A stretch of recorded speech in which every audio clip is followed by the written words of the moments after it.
When it comes to addiction, not everyone makes it to the stage of recovery. When it's someone in your family, how do you talk to children about what happened? Renee Johnson, the Behavioral Health Services Coordinator for Bay Mills Indian Community, says the first advice for adults is to take care of themselves before they take care of others. Kids might come across and say things that are difficult for adults to hear, and they might ask a lot of questions, but you definitely want to try to reach out to them and answer their questions, and they're at age appropriate, as much truth as is appropriate for their age of that child. But validating their feelings and letting them communicate and express them is really important. And then some common reactions for parents to expect or caregivers to expect is grief, anger, anxiety, and guilt. Those also all come with a loss of someone. So those are things that they should expect. Johnson says it's important to be present and available for a child when they are having a difficult time.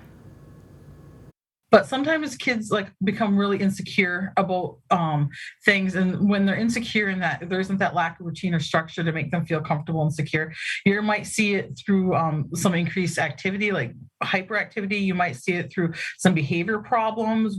Kids might regress a little bit. All of that's normal somewhat, but if it's lingering, or it becomes like behavior issues at school where they never used to have problems at school, or behavior like they're not listening at home where they used to, then that would be a clue that they're having a harder time with that. Also,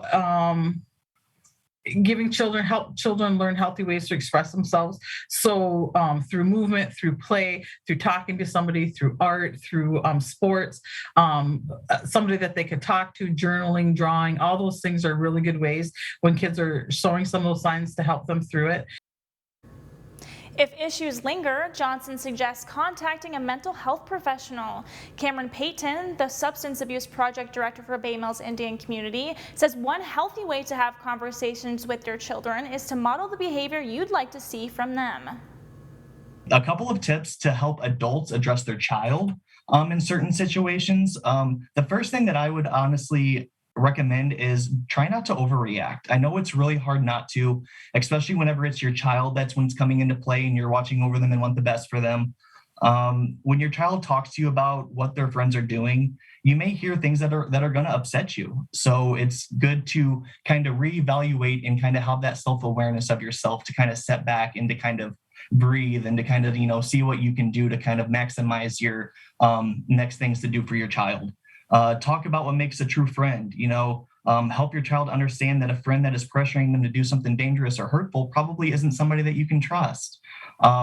Get to know or talk with what independence really means to them. At this age, during the child, they really want more independence. So, and you can also, at the end of it, if you're finding more options, you could try role-playing peer pressure with them. Ask your child what they wish that they could see in their friends or see in their family members. And then also model saying no. When your child hears you setting limits, clearly firming without a lot of explanation, this helps them see that it's okay to do the same. As we've heard, prevention can start at a young age. When we come back, we're sharing more resources and how they've been working in our communities.